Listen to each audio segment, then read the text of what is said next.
Aliens arriving on Earth first kill an entire small town and then bring half of its population back to life, although it's hard to call it life. We searched for a new home. We found one. This planet. Somewhere in Pennsylvania, in the small town of Berridge, a family sits down for dinner. Suddenly, there is a loud bang outside, the lights go out, and people briefly come to their senses before dying. Later on, exobiologist Lawrence Stone hears news reports on TV about a powerful explosion in Berridge that killed the entire population of the town, 1,300 people. The air in the settlement is poisoned by some toxic substance, and the theory that the explosion occurred at the local chemical plant becomes increasingly popular. Lauren takes a bath and remembers herself, her father, and a field she used to run through. Her memories are interrupted by the arrival of the military, although Lauren does not quite understand how she can help with the investigation. Colonel Emmerich introduces her to astrobiologist Santiago. Geologists confirmed that the accident was the result of a meteorite impact, which released a deadly gas. That's why they were invited to the crash site. The military will be grateful for any evidence they find that can shed light on the nature of the incident. Emmerich assures Lauren that he chose her because he read her work, but asks her to take an alcohol test. Scientists are dressed in protective suits and taken to the meteorite crash site. On the way, Santiago praises her book on microbiology in Antarctica and signs of extraterrestrial life. But the woman doesn't engage in conversation. Arriving at the site, the pair only sees a snowy field and a small pile of ground. While Santiago inspects the area, Lauren notices a small sprout of some red plant and pities it for growing in such a terrible place. Upon arriving home, Lauren begins to search for similar cases and finds mention of a similar incident. In 2013, a meteorite exploded over the city of Chelyabinsk in Russia, and an interview with the local resident was filmed by American television. She recounted that after the meteorite fell, a poisonous gas spread throughout the area, causing many people to die. It was also said that a very large tree grew at the site of the impact, around which all living things died.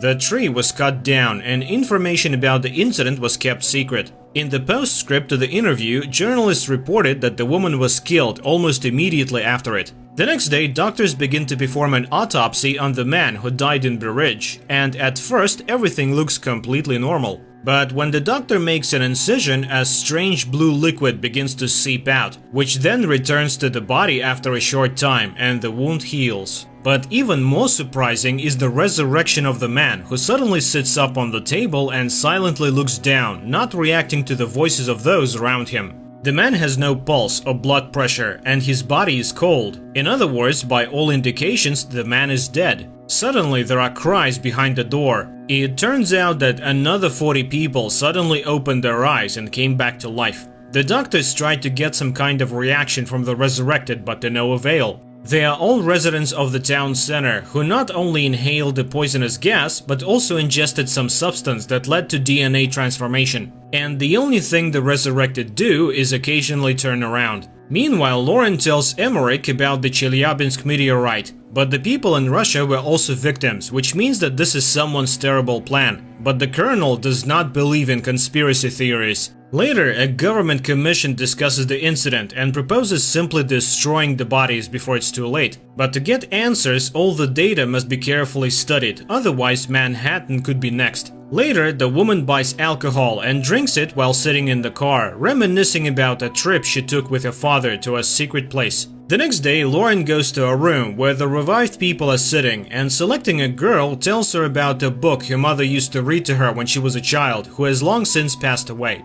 At that moment, her phone rings, and a photo of the red plant from the scene of the incident appears on the screen, and the girl suddenly grabs Lauren's hand. The woman tells her colleagues about this and suggests that the plant is to blame. Santiago notices that all the survivors are looking in one direction, to the north, where the crash site is located. And then the colonel confesses that they found a sapling, but they don't know what it is, because the plant is huge and continues to grow. The thing is that the area is sealed off, and the plant was only noticed when it became visible from a distance. It turns out that it wasn't a meteorite that fell on the ground, but a huge seed. A team of scientists is sent to the site, taking one of the revived with them. They bring him to an unimaginably huge tree on a cart and watch from a distance, but he remains motionless. And when people have lost all hope, the man in the wheelchair suddenly moves, raises his head, looks in surprise at his hands and the snow under his feet. And then he admits that he can't survive in the Earth's environment, so he will stay here.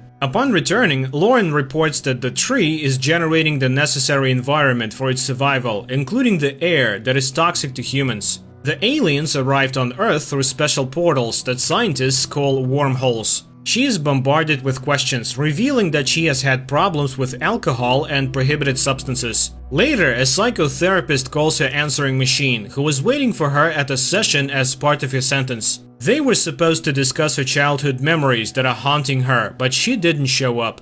At that moment, her father shows up at the door, but Lauren is not pleased to see him. He tries to start the conversation and recalls how on her 8th birthday she asked for a scientific laboratory and they gave her an old barn. However, her obsession with space spiraled out of control and her mother became worried. Sometime later, the colonel summons Lauren again. The alien wants to speak, but only with her, as he sees her as a friend. They have prepared a list of questions and ask her to find out where they came from and why they came. The alien explains that their home is no longer suitable for their species. They were searching for a new home and found it using coordinates received from a human with the call sign Supernova 94. From that same human, the aliens learned all the strengths and weaknesses of humans. The alien asks the military to leave, and Lauren admits that the tree will soon destroy everything as it is harming the planet. The alien then says that humans will not be able to stop them because they are used to fighting and they have abilities. And here Santiago starts acting strangely. He drops his suitcase and begins to unzip his protective suit.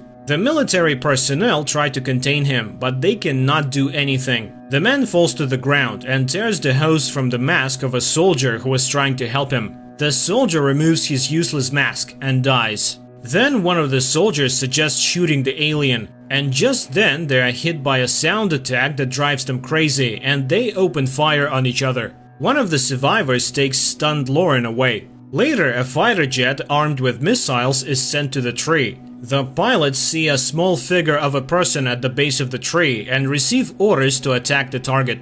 But suddenly, an impenetrable dome covers the tree. The missiles explode, causing no harm to the tree. Meanwhile, the news reports that the FBI is searching for a person with the nickname Supernova 94 who seems to be responsible for the expansion. People around the world tell stories about strange sounds that occasionally come from unknown sources. In some places, smoke emerges from the ground, killing all living things. People pray day and night, and martial law has been imposed in many countries. The earth trembles, crops die, and vegetables rot in the ground. One day, Lauren goes to her father's house, but first she approaches the locked barn, which has a sign that reads Lauren's laboratory. But after looking at the house, she walks away and heads towards the tree. For many years, she has been tormented by the question of who or what she is. The end of the world is approaching, but she feels relief, as if she will finally live freely. And she plans to find the truth right here. She meets the alien who tells her that the tree is undergoing transformation. Feeling the tremble under her feet, Lauren lies down on the ground and listens to the hum of the planet.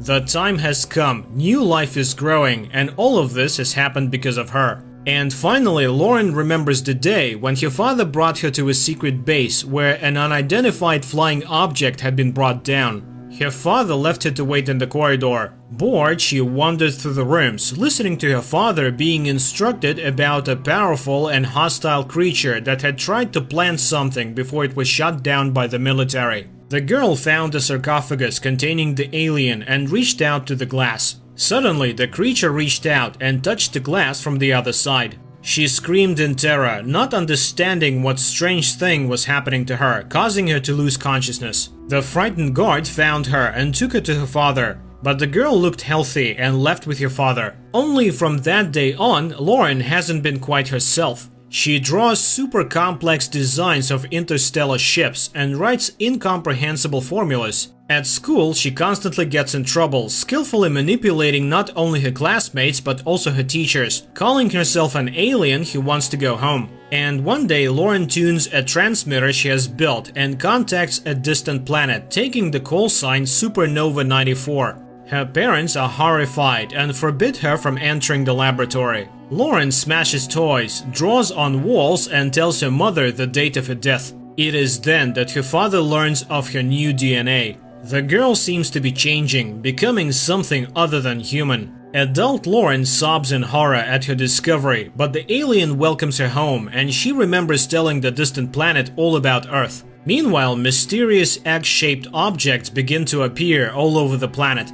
They emerge everywhere, in forests and cities, deserts and mountains. And one day they suddenly explode, spreading black smoke that kills all life around them. And no one can hide or survive, as the roots have already penetrated the entire Earth. The planet is no longer suitable for the human race. All earthly species and plants have been extinct. The evolution of a new species has begun, and Lauren's journey has come to an end. She's finally home. And this is where the movie ends.